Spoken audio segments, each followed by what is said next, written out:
दरवाजे बंद कर दो। ओके सर। हाँ, अभी अभी चोर यहाँ से भागा है, समझ गए? जी सर। जल्दी।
वेल डन।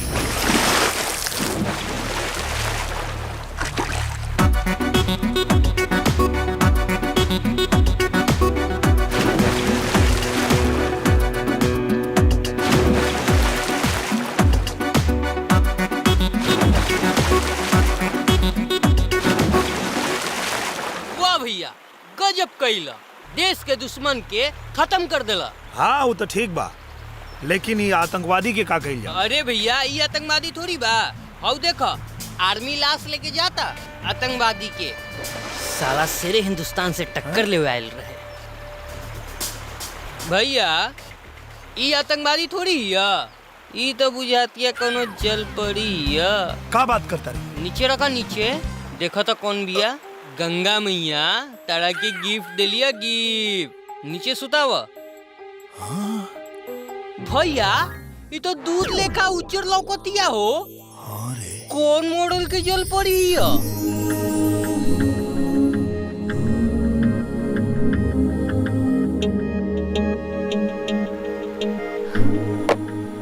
अबे एक बात समझ में ना आई, ई पनिया में का करते रहे रे? हमरा का पता, एकरा के पहले होश में लेवा तब नु बताई भैया। एकर पानी निकाला। अच्छा, पानी निकाला एकरा पेट से, दबावा ना एकर पेट। बुझाता कि सब पानी निकल गइल, लेकिन ई तो होश में ना आइल। एगो काम करो, एकर मुंह में फूका, तब ही होश में आई। अरे सारे पागल बेकारे, एकरे मुंह में फूका हमार मुंह झूठ हो जाई। बाबूजी जियते मार दिया, धर्म भ्रष्ट हो जाई। साले पागल बेकारे। अरे मर्दवा, सैनिकों के जात पात के बात करता रह। सामने इतना सुंदर जल पड़ी सुतल बिया, फायदा उठावा, तनी हीरोइज्म दिखावा, तब नु दर्शक ताली बजाई। ताली खातिर अपन धर्म भ्रष्ट कर ले हम।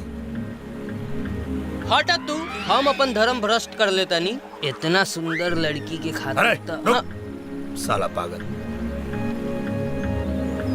ठीक बा, चल हम ही अपन धर्म भ्रष्ट कर लेता नहीं। चल तू पीछे घूम। काहे? साले समानवा लाज लगी जो ना। जो बे। खाली तारा लाजे लागेला, लड़की के मुंह में लाज लागे।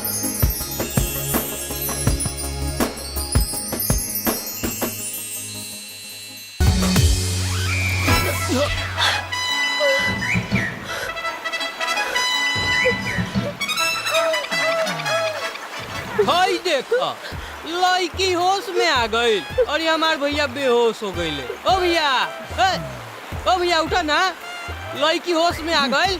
ओ भैया,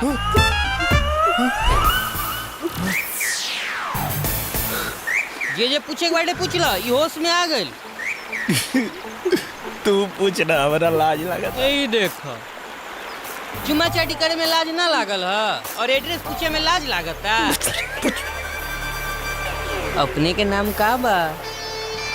कहाँ घर बा? नदी में का करत रहलू हो?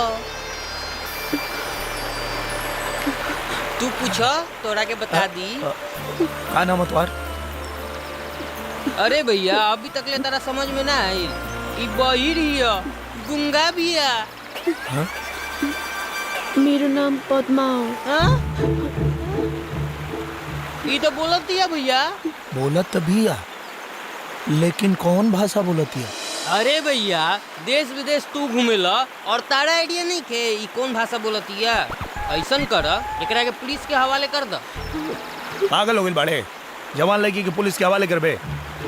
एक काम कर, हम कुछ सोचा था नहीं, तबले तू एकरा के अपने घरे ले जा। भैया तार दिमाग खराब बा। हमर माई हार्ट के पेशेंट बिया। ई लड़की के साथे हमरा के देख ली नू तो ओकर हार्टे फेल हो जाए। तू ऐसन कर, तू एकरा के अपन घरे ले चल। ठीक बा, ले चल, अब जोन होई तो देखल जाई। चल आवा चल। चली ना, डरात काहे बानी, चली।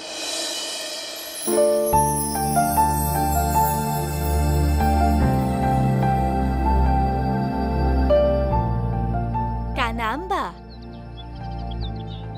अरे चुप रहा, खा बका कुछ बोले लगल। अरे जब हमार भी तोहरा से भय रहे तो हमार बाबूजी तोहरा से कुछ पूछ रहे रहलन का? अरे जब ब्याह हो जाए तो बोले लगी, और जब लड़का फेंका हो जाए तो सुने लगी। का पंडित जी चुप रही रहुआ। अरे दुगो लड़का हो गइल, आज तक कहियो हमार बात रहुआ सुननी का? का?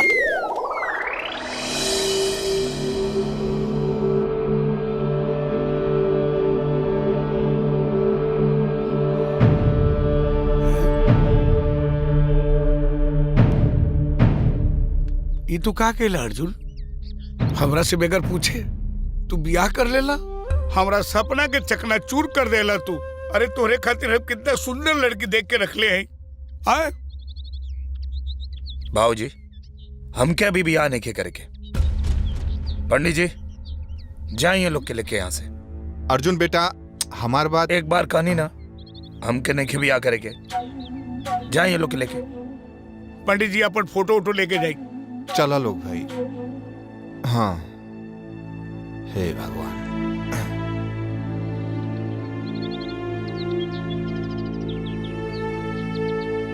पालकी भाई खुश रह बेटा।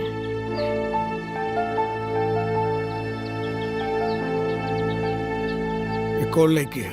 एकरे कहाँ से ब्याह करके लिए ले?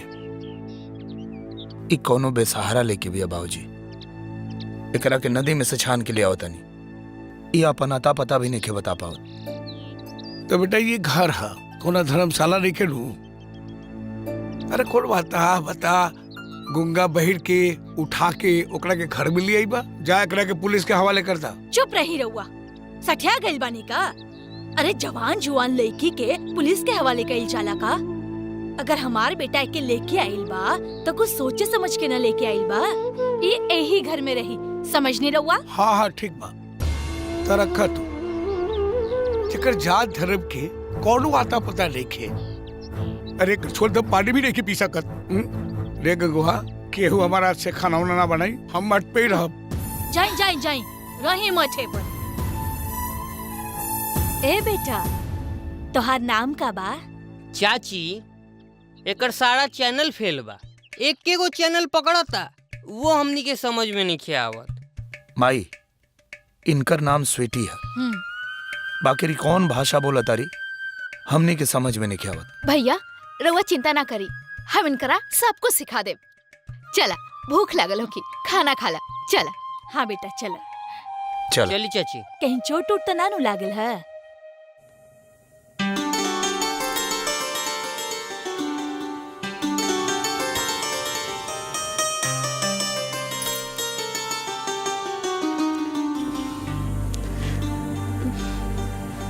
खाना मैं बनाई दियो।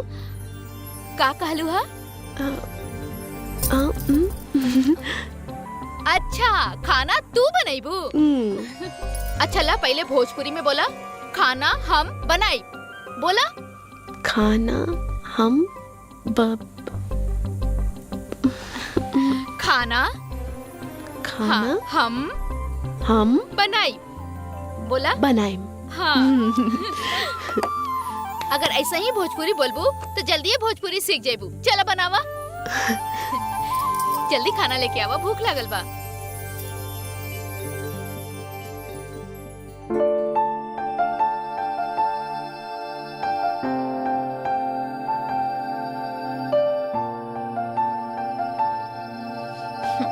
जे कहा खाना बाकी बड़ा स्वादिष्ट बनल बा। खाना स्वीटी बनैली है। तहरा कैसा लगा था भैया? अच्छा बा, बहुत अच्छा। तनी चावल ले आवा।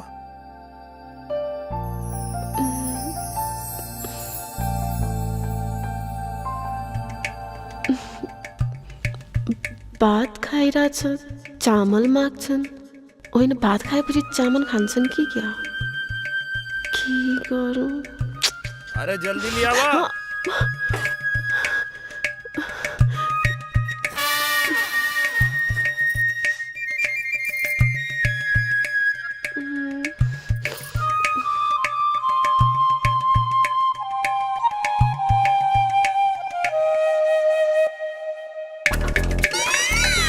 अरे अरे अरे अरे ठीक है।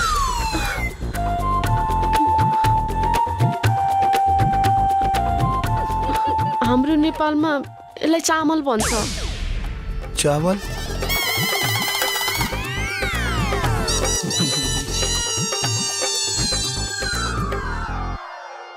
अरे पागल बना दी रे। एकरा के घर में रखे के बाद भोजपुरी सिखावा सन। अरे भैया बिहाने से हम सिखाओ तनी। ढेर तेज बनाता रे, मारम ने तो तोरो भोजपुरी भुला जाई। माई सिखा दी। हाँ हाँ बिल्कुल। चावल पकान छू तब भात बन छू। ठीक? तू लोगन इतना काहे ओकरा बोर कर रहल बाड़ा? अरे समय पर सब सीख जाई, समझ ल। हाँ भैया, धीरे धीरे सब सीख जाई भैया। हाँ ठीक बात, सिखावा लोग ना तो चाउर गेहूं खाए के पड़ी।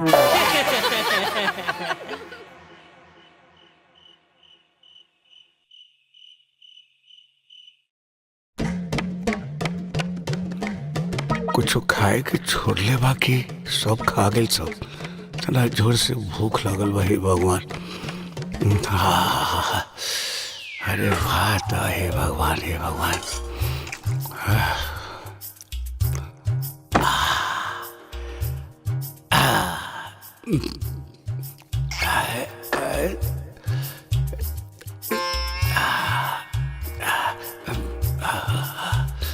जय जय राम, जय राम, जय बोल, जय श्री राम।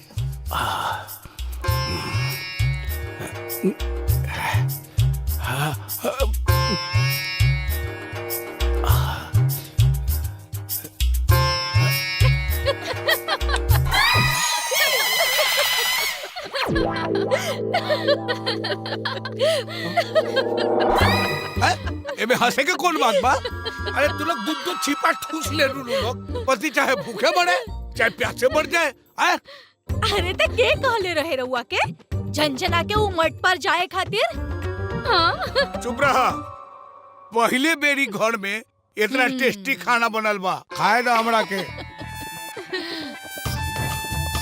रे गंगा। जी बाबूजी। खाना के बने से तू बने ले हा? ना बाबूजी, खाना हम ना, खाना स्वीटी बनैली है। हाँ। ये लड़की एकर जात पात का ठीक नहीं के, एकरा हाथ के खाना खिया के तू लोग हमार धर्म नाश कर देले। ओ सुनी, ढेर ड्रामा ना करी। नट्टी पल्ले ठूस लेनी ना तो जाई जाके अब सूती। चुप रहा। हम नट्टी पल्ले ठूस लेली, जाके सूत जाई। एक तो तू हमार धर्म नाश करवा देलू, बात घाट जाके गंगा में नहाए के पड़ी। पागल कही के। राम राम राम राम, हे श्री राम, हे श्री राम।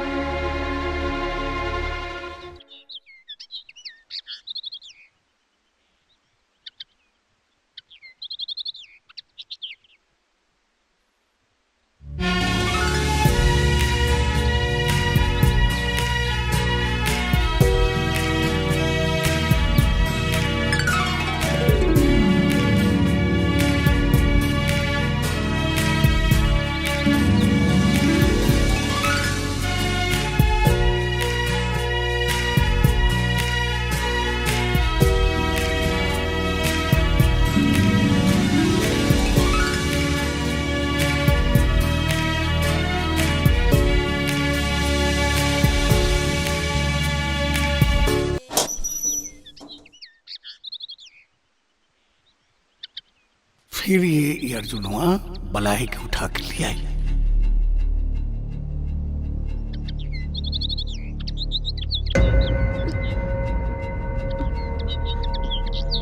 अर्जुन तोरा कोनो लाज शर्म नहीं खे? अरे तू एक अनजान लड़की के साथ तू बेहया जैसे घूमेला, तोरा लाज शर्म होखे ना होखे हमरा बा, बुझाइल ना? देखा आज के बाद ये लड़की ये घर में ना रही, जल्दी से जल्दी लड़की के पुलिस के हवाले कर दा। ई का बात करता नहीं बाबूजी? हम ठीक कहत बानी, ये लड़की आज के बाद ये घर में ना रहे के चाहिए। हम कहत बानी एकरा के पुलिस के हवाले कर दे। आखिर ये लड़की कब तक हमनी के छाती पर बैठ के मुंह दर्रत रही? सुनी, ये कहीं ना जाई, ये यही घर में रही। कोनो बात नहीं के रहा तू लोग घर में, हम ही चल डर पानी। धर्मशाला बन के ये घर और 8-10 को इसने लड़की के लेके आई घर में रख दे। बेटा इनकर बात के बुरा मत मनी है, इनका स्वभाव है ऐसन बा।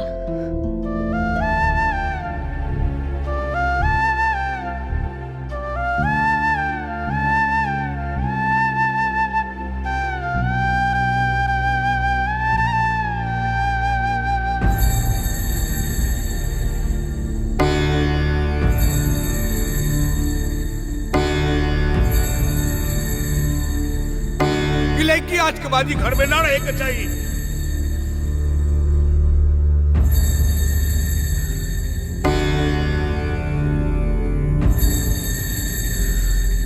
हम कहत बानी एकरा के पुलिस के हवाले कर दे। आखिर ये लड़की कब तक हमनी के छाती पर बैठ के मुंह दर्रत रही?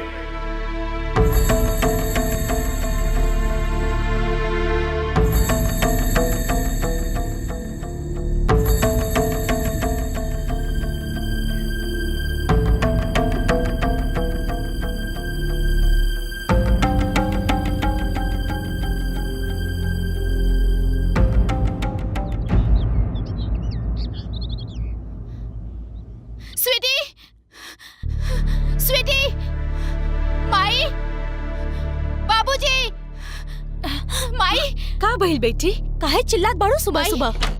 मैं देखी ना, रात से स्वीटी अपना कमरा में नहीं खे, पता ना कहाँ चल गई। हाँ। का बोल गंगा? भैया स्वीटी अपना कमरा में नहीं खे, पता ना कहाँ चल गई। अरे ये तो बहुत बढ़िया बात बा, भला अपने आप टल गई। चुप रही, सब रहुए कारण भइल बा, रहुए कारण घर छोड़ के वो चल गई। न जाने कौन हाल में होई हूँ जवान लड़की। हे भगवान ओकर रक्षा करी है। तू का सोचता रही यहाँ खड़ा होके? जा जाके खोजा ओकरा के।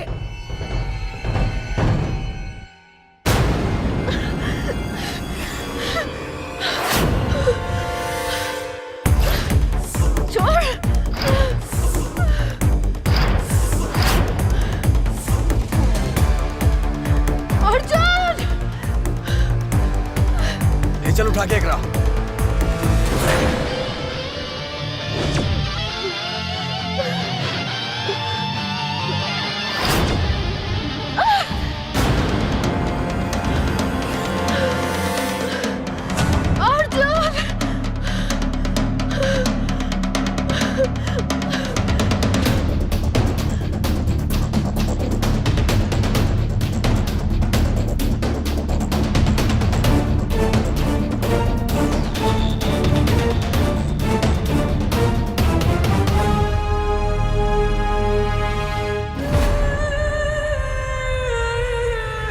अरे वाह, इतना जल्दी हीरो के एंट्री हो गई। अरे साला कुकुर मुत्ता, आज के बाद अगर ये लड़की की तरफ आंख उठा के देख लेना तो इतना मारब कि 7 जन्म तक आंख त रही लेकिन सब कुछ धुंधला धुंधला लौकी। अरे ना ना ना ना ना, कमांडो अर्जुन पांडे उर्फ शेरे हिंदुस्तान के मुंह से ऐसन डायलॉग शोभा नहीं खे देत। ई लड़की ना तोहार कुछ लागेले ना हमार कुछ लागेले। अच्छा एगो काम कैल जाओ, ई लड़की खातिर एगो बाजी लगावल जाओ। जे जीती इलेकी होकर। का लगाई बाजी का लगाई। हाँ चल बिहने बाइक से ट्रेन क्रॉस कइल जाए। बोला शर्त मंजूर बा? हाँ? अरे बोला ना। का भइल? अरे का भइल? डरा गईले? अरे तोहार बहुत नाम सुन ले रहनी, शेरे हिंदुस्तान। अरे नाम बदल के गीदड़ हिंदुस्तान रख ले। बेटा जंगल के खामोशी देख के ही मत सोची है कि जंगल के राजा के वो और बन गए। अगर शेर जाग गइल ना तो तोहनी के भागे के जगह ना मिली।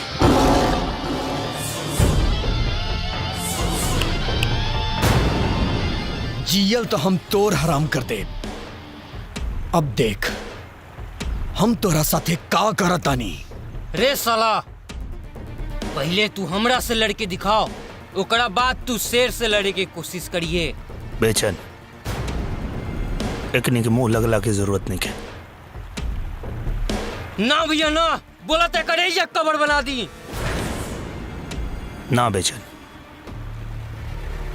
हाथी चले बाजार कुत्ता भोके हजार। कहावत सुन ले हवा ना। अगर गोबर में लात मरबा तो तोहरे पैर गंदा हुई। चलो लोग यहां से।